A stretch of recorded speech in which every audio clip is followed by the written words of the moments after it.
In the grand tapestry of human history, threaded with the rise and fall of empires, the birth and death of civilizations, one peculiar practice has woven its sinister strand through the ages: inbreeding.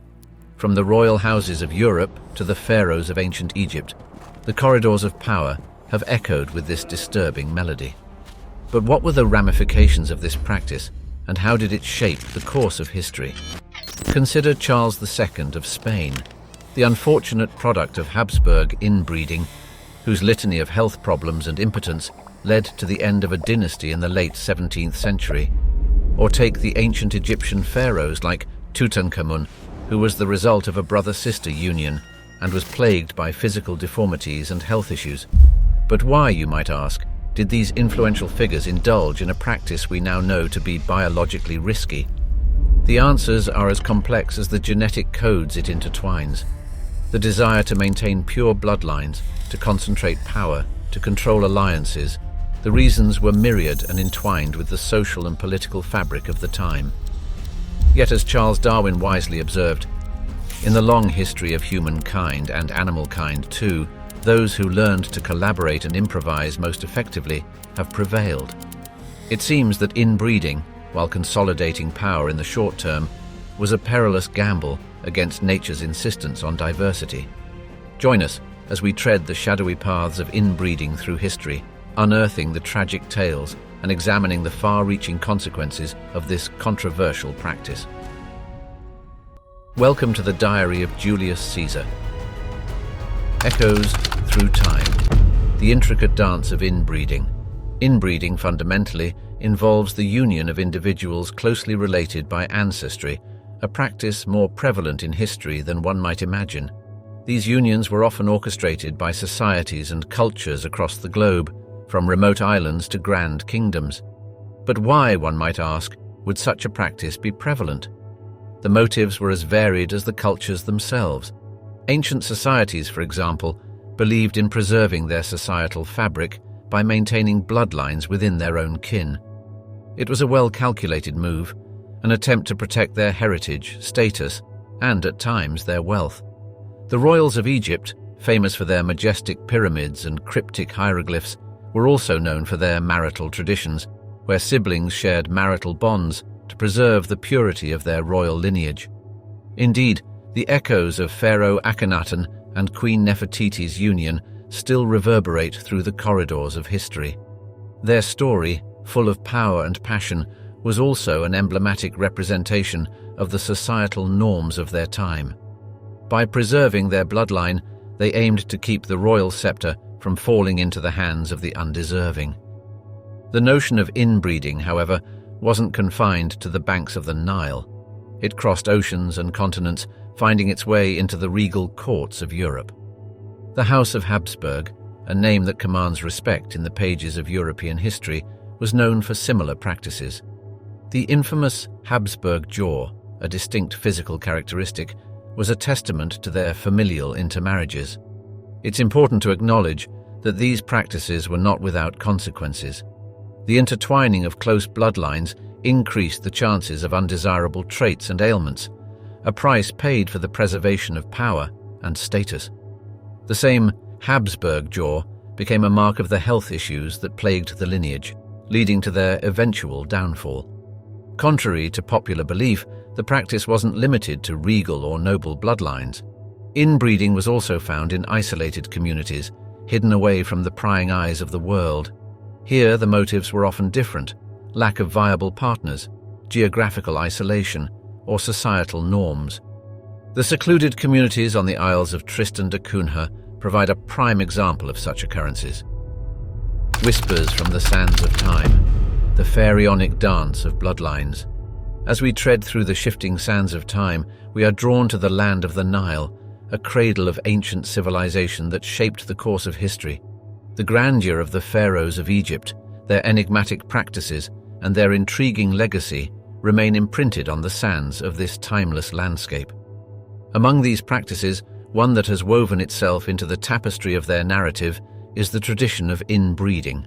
The roots of this practice trace back to the very origins of Egyptian dynastic rule, around 3100 BC, with the reign of Narmer, often hailed as the unifier of Egypt.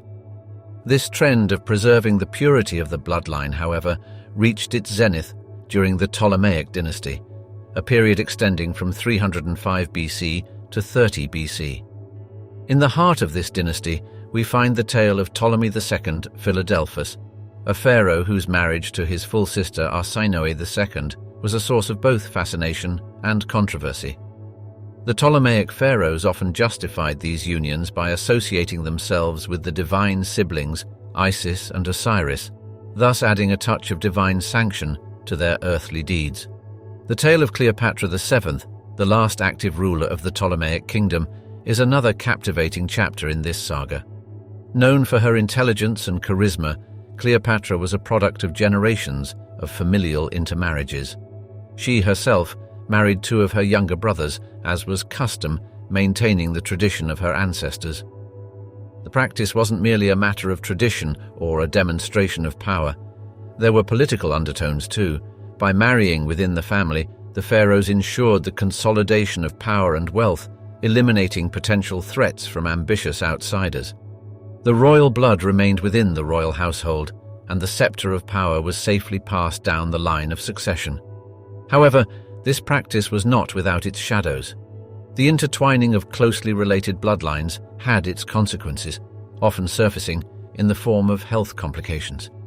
King Tutankhamun, often referred to as King Tut, the boy king who ascended the throne at the tender age of 9, provides a poignant example. Recent studies on his mummy reveal the presence of multiple maladies, including a clubfoot and malaria, which have been linked to the legacy of inbreeding in his lineage. It is also important to remember that this was not just a practice confined to the royal palaces. The societal norms of the time also witnessed commoners marrying close relatives, often driven by the limited choice of partners within their small agricultural communities. The Habsburg Labyrinth, the consequences of power's preservation. As the curtain lifts on the grand stage of European history, we find ourselves enveloped in the captivating narrative of the House of Habsburg, a dynasty that played a pivotal role in shaping the contours of the continent. The Habsburg dynasty, whose origins can be traced back to the 11th century, spread its wings over Europe, reigning over territories that spanned from the Iberian Peninsula to the lands of Austria and Hungary. The aim was clear: to keep the power within the family, ensuring that the torch of authority was passed down through generations untainted by external influences. One of the most prominent figures to emerge from this lineage was Charles II of Spain, whose reign from 1665 to 1700 marked the zenith of Habsburg power. Charles II, endearingly known as El Hechizado or the Bewitched, was a product of generations of familial intermarriages. His mother, Mariana of Austria, and his father, Philip IV of Spain, were uncle and niece, a union that symbolized the depth of inbreeding within the dynasty. However, the preservation of power came with a hefty price. The recurrent familial unions led to the rise of the infamous Habsburg jaw, a physical characteristic marked by an elongated lower jaw and a protruding lower lip. Charles II, the epitome of Habsburg inbreeding, exhibited this trait, among other health issues. Plagued by physical infirmities and mental instability, his rule was fraught with challenges, and he remains a poignant reminder of the consequences of inbreeding. The Habsburg jaw, though a stark physical manifestation, was not the only consequence of this intricate dance of bloodlines. The dynasty faced an increased risk of stillbirths and infant deaths, a shadow that loomed over their grand palaces. The lack of viable heirs became a pressing concern, threatening to extinguish the torch they had so diligently tried to keep aflame. Perhaps the most consequential outcome was the inability of Charles II to produce an heir, despite 2 marriages. His health issues, attributed to generations of inbreeding, prevented the continuation of the Habsburg lineage in Spain. Following his demise in 1700, a void opened, leading to the War of Spanish Succession, as European powers scrambled to claim the vacant throne. The Lion and the Unicorn, tangled bloodlines of the British monarchy. The tale of the British monarchy is akin to a grand tapestry, intricately woven with threads of power, tradition, and blood ties. While not as notorious as the Pharaohs of Egypt or the Habsburgs for inbreeding, the British royal lineage has its share of closely intertwined familial unions that shaped its trajectory. The tradition of marrying within close blood relations has roots in the medieval period, where the consolidation of power and the preservation of alliances were of paramount importance. One such notable figure was King Edward III, who ruled from 1327 until his demise in 1377. His marriage to Philippa of Hainault, his second cousin, resulted in a lineage that would come to impact the course of British history significantly.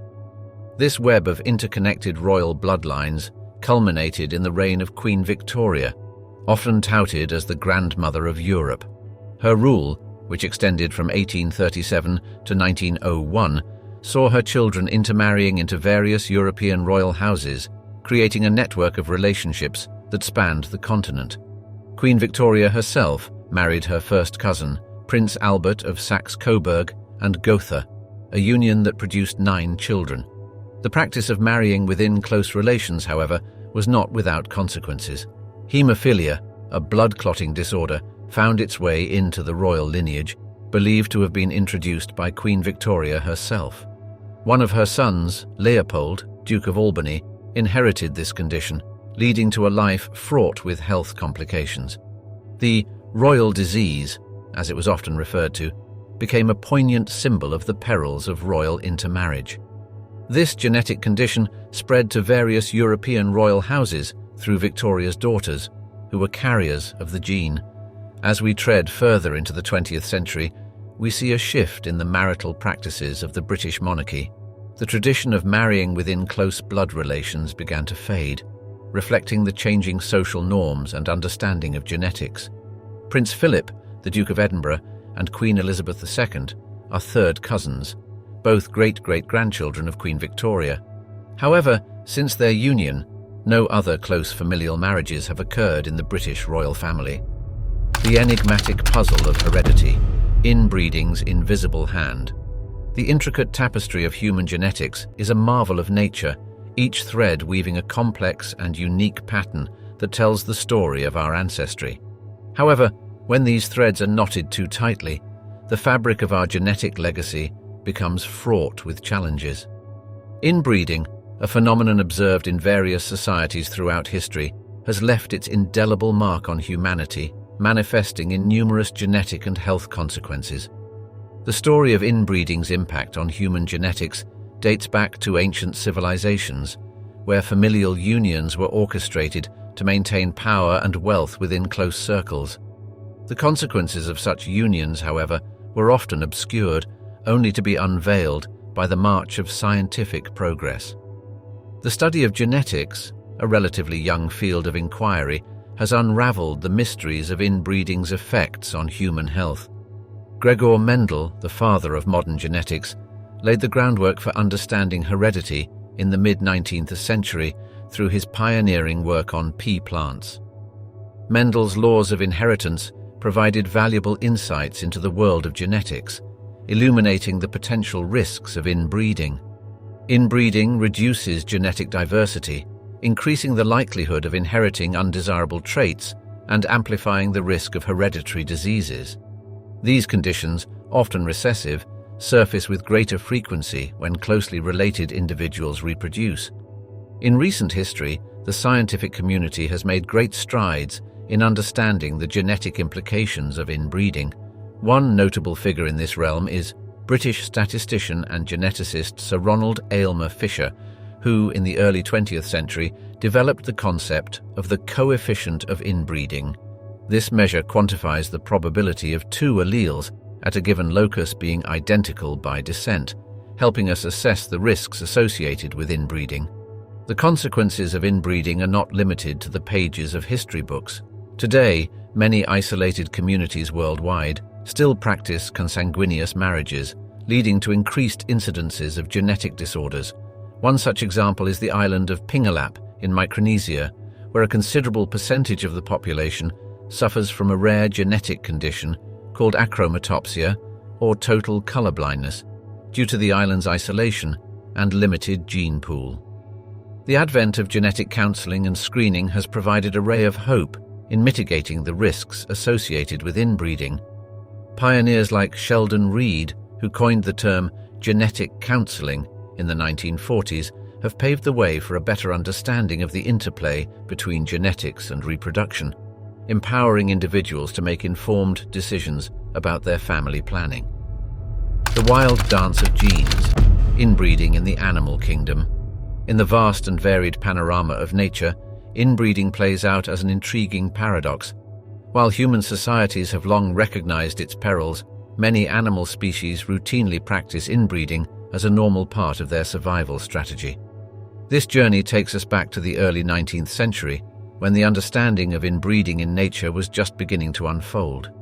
Charles Darwin, the renowned naturalist, was the first to observe the effects of inbreeding in plants and animals. Darwin's experiments on self-fertilization in plants led him to believe that marriage between near relatives could lead to reduced vitality and fertility. The complexity of inbreeding becomes even more apparent when we delve into the world of endangered animals.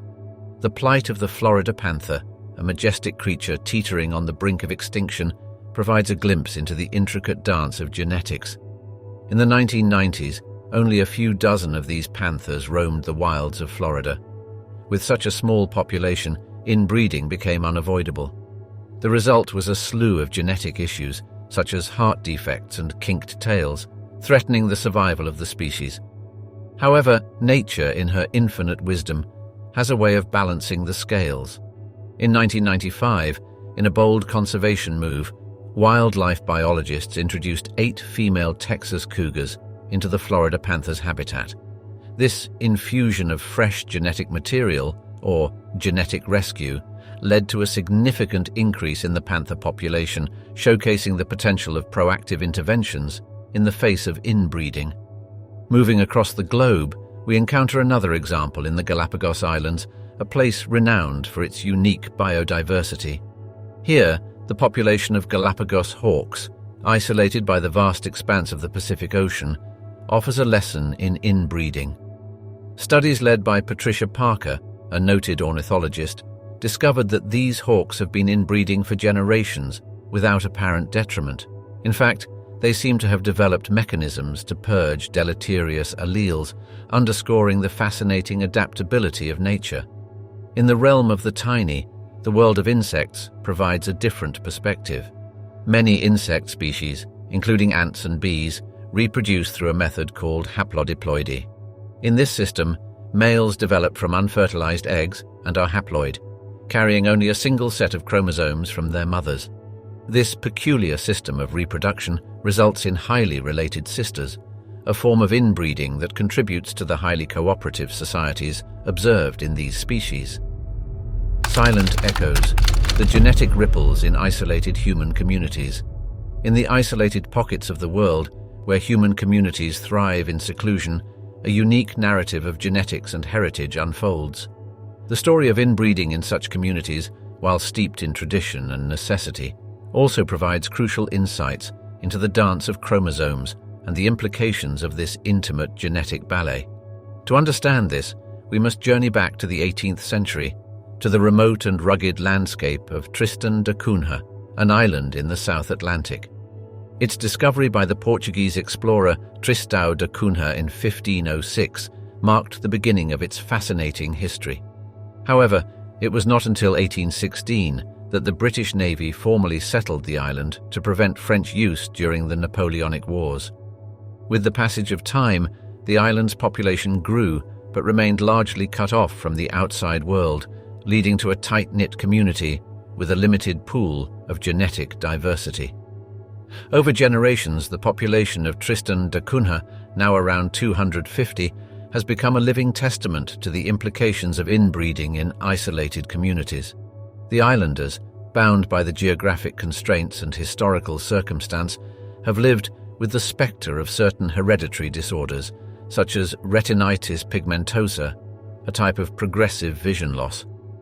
The island community, while vibrant and tenacious, continues to grapple with the consequences of a limited genetic pool, illustrating the profound impact of inbreeding in such isolated communities.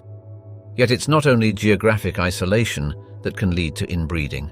A different form of isolation, cultural isolation, can have similar effects. The history of the Fundamentalist Church of Jesus Christ of Latter-day Saints, a religious group based in North America, provides a stark example of this. The FLDS, which practices polygamy and values large families, has been largely isolated from mainstream society due to their beliefs. In the late 20th century, leaders like Warren Jeffs steered the FLDS further into seclusion, leading to a situation where a significant proportion of the community could trace their lineage back to a handful of ancestors. This resulted in a higher incidence of rare genetic disorders, such as fumarase deficiency, a severe neurological condition. Despite the challenges, the community remains tightly knit, demonstrating resilience in the face of adversity. Their story underscores the complex interplay between culture, genetics, and inbreeding. The genetic guardians, modern tools shielding us from inbreeding. As the curtain of the 21st century rose, a new era of genetic understanding dawned. This period, often hailed as the genomic era, has bestowed us with powerful tools to navigate the labyrinthine corridors of our DNA, equipping us with the means to avoid the pitfalls of inbreeding. One might recall the momentous occasion in 2003 when the Human Genome Project was completed, an international endeavor that sequenced the entire human genome. This landmark achievement was akin to charting a detailed map of our genetic blueprint. It gave us the ability to pinpoint potential genetic ailments and paved the way for personalized medicine, forever changing our approach to health and disease. This newfound genetic knowledge has proven invaluable in preventing the consequences of inbreeding. In particular, genetic testing and counseling have emerged as key tools. Genetic testing, a process that analyzes a person's DNA for changes or mutations, provides a window into one's genetic makeup, enabling us to predict and prevent adverse health outcomes. Notably, it can identify carriers of recessive genes that, if paired through inbreeding, could result in serious health issues in their offspring. A poignant example of genetic testing in action is the Dor Yeshurim program, started in the early 1980s by Rabbi Joseph Eckstein in Brooklyn, New York. Having lost 4 children to Tay-Sachs disease, a rare and fatal genetic disorder common in Ashkenazi Jews, Eckstein aimed to prevent similar tragedies within his community.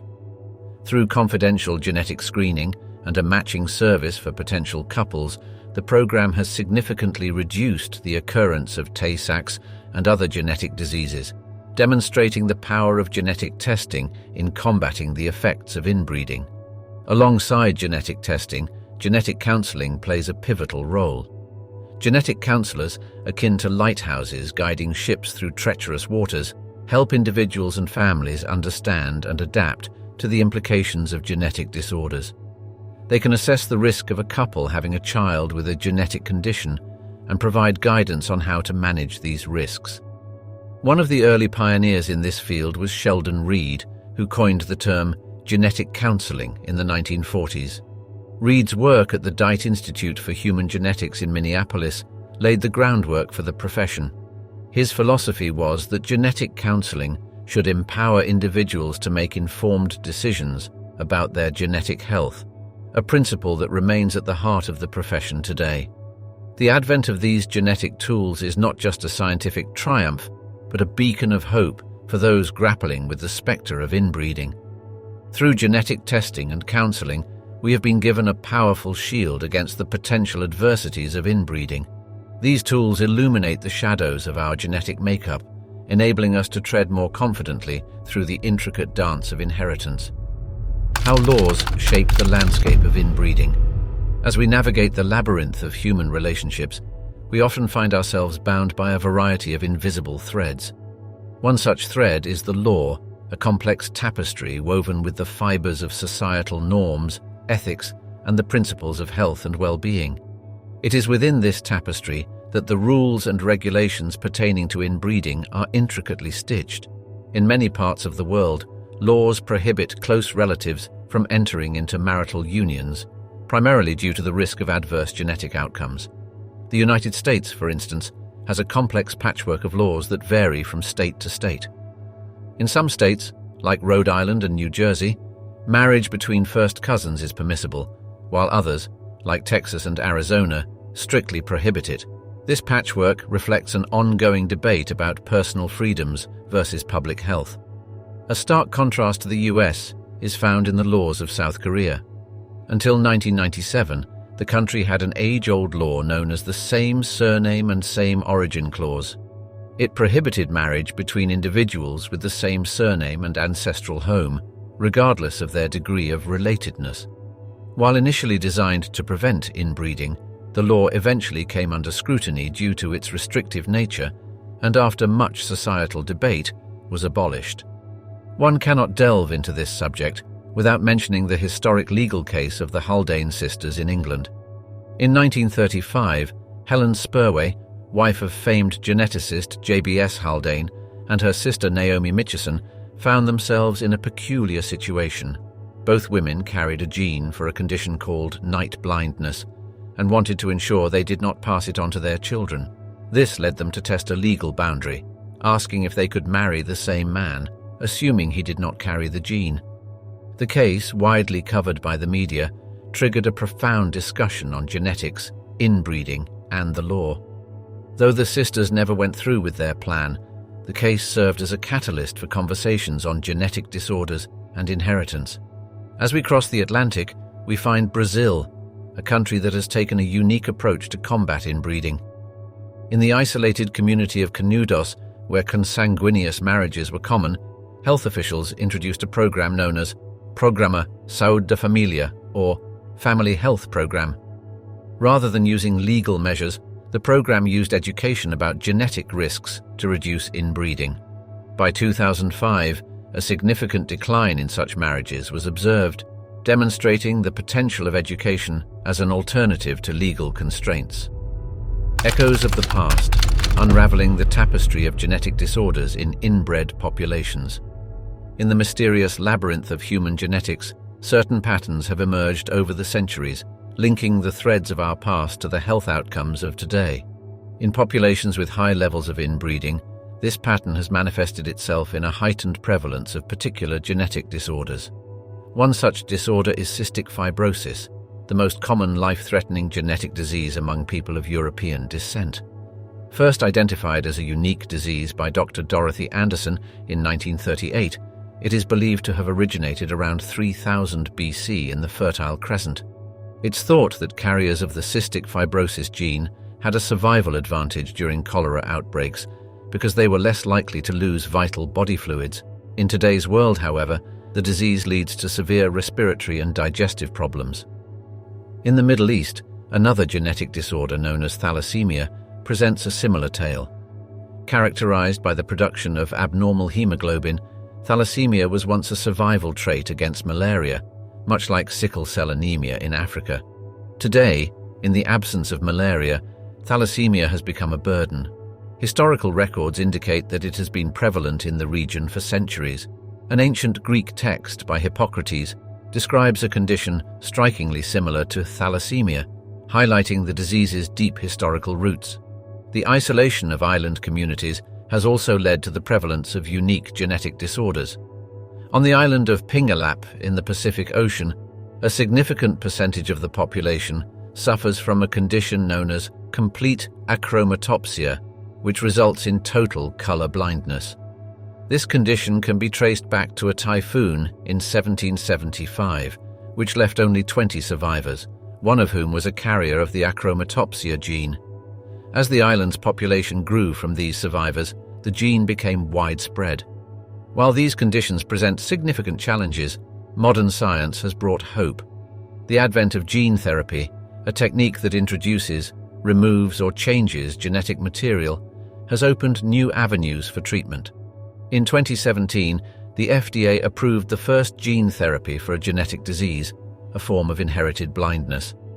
The work of pioneers like Dr. James Wilson and Dr. Jean Bennett has illuminated a path towards the treatment of other genetic conditions, and gene therapies for cystic fibrosis and thalassemia are currently in clinical trials. Prevention strategies have also been developed, such as pre-implantation genetic diagnosis. In this technique, embryos created through in vitro fertilization are tested for genetic disorders before being implanted. It offers families at risk of passing on a genetic disorder the chance to have a child without that disorder. The delicate dance of diversity, inbreeding challenges in zoos and conservation programs. Within the sprawling landscapes of zoos and the meticulous planning of conservation programs, there lies an intricate, often underappreciated dance. The careful management of breeding practices to curtail inbreeding and promote genetic diversity among closely related animal species. One of the most notable examples dates back to 1981, when the American Association of Zoos and Aquariums launched the Species Survival Plan. The plan came into existence as a response to the rapidly declining population of lowland gorillas. Under the SSP, a meticulous breeding program was implemented that paired individual gorillas based on their genetic makeup, intending to ensure genetic variability within the population. The program, a blend of science and careful observation, has since been replicated for various other species, highlighting the critical role that these institutions play in wildlife conservation. While the SSP has witnessed success, the challenges faced by zoos and conservation programs are manifold. A compelling example can be found in the story of the Florida panther. By the mid-1990s, the Florida panther population was down to a mere 30 individuals, and signs of inbreeding were alarmingly evident. The panthers were plagued by heart defects, kinked tails, and low sperm count, painting a grim picture for their survival. In an unprecedented move, 8 female pumas from Texas were introduced to the Florida habitat in 1995. The result was a revitalization of the panther population, underscoring the impact of external genetic contribution. Conservation programs worldwide have adopted similar strategies. In the volcanic slopes of the Galapagos Islands, the Giant Tortoise Restoration Initiative, led by the Galapagos National Park Service and the Galapagos Conservancy, has been grappling with the issue of inbreeding. They've developed a genetic matchmaking program, essentially creating a lineage with diverse genetic backgrounds to secure the species' future.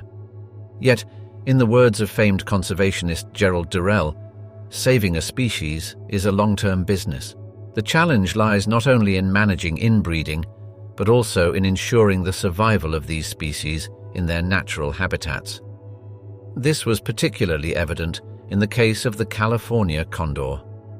Despite successful captive breeding programs that have increased their numbers, the reintroduction of these birds into the wild presents a whole new set of challenges, including habitat loss and lead poisoning. Interwoven bloodlines, portrayals of inbreeding in the realm of fiction and media. From the quills of storytellers to the lenses of filmmakers, the topic of inbreeding has found a curious niche in the realm of fiction and media. One of the most compelling depictions of this theme can be traced to the land of Westeros in George R.R. Martin's Game of Thrones. Introduced to readers in 1996 and later adapted into an HBO television series in 2011, the Lannister family serves as a fascinating study of aristocratic inbreeding. Cersei and Jaime Lannister, twins born into one of the most powerful families in the Seven Kingdoms, maintain a clandestine relationship from their youth. This intricate relationship, defying societal norms, leads to the birth of 3 children, all of whom wear the crown at some point, thus perpetuating their lineage. Their story is a complex tapestry of power, lineage, and a deeply ingrained belief in the purity of their bloodline. Martin's portrayal of the Lannister twins offers a nuanced exploration of how inbreeding, while considered a taboo, can be born out of a distorted understanding of familial love and duty. Transitioning from the realm of fantasy, let's tread the line of history through the lens of media. The Crown, a Netflix original series that debuted in 2016, offers an intricate portrayal of the British royal family, occasionally touching upon the topic of intermarriage within royal houses. A historical drama that delves into the reign of Queen Elizabeth II, it subtly highlights the implications of maintaining the blue blood of the monarchy. However, It is in its nuanced portrayal of the relationships and struggles within the royal household that the series subtly addresses the complexities associated with maintaining a royal bloodline.